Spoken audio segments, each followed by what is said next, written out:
Mini vlog Hi guys, number get ready 3. with me. So guys, for today's video, meron akong flight, turnaround flight, papuntang Bangkok. So, Manila, Bangkok, Manila. And guys, I'm using the V-Line hair styling stick. Sobrang tibay nito guys, kahit ultra long haul. Hindi nagugulo yung hair ko. And guys, ang favorite ko na highlighter, High Vice Cosmetics. So, ayan, nag-aayos lang ako. Hindi talaga ako guys ma-turn around flight. Long haul talaga guys ang nililipad ko. Wala lang, share ko lang. Tapos ayan guys, nabili ko din to sa TikTok shop. Yan yung nilalagay ko sa inner eye. Yan, para mag-glow-glow or something. Yan. Guys, ito sa TikTok shop ko din to nabili. Says Lady. Favorite ko siya kasi sobrang red na red. Hindi din siya madaling matanggal guys. So, sobrang perfect siya for me.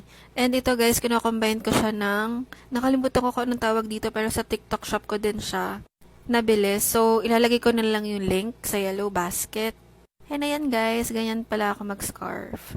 And gusto ko kasi maayos. So, nilalagyan ko siya ng safety pin. And ayan, so nandito na yung grab, kaya let's go. Lagay na tayo ng jacket. Ayan, ready na. So guys, dito na ako sa office and nasa airport na tayo ngayon guys. Sobrang bilis lang, 'di ba?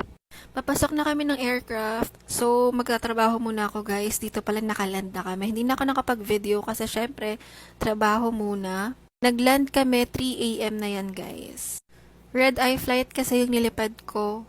So, ayun, nandito na kami sa immigration. Syempre, pipila pa din kami guys. And ito guys, nasa shuttle na kami papunta ng office. So, yun lang. Thank you for watching.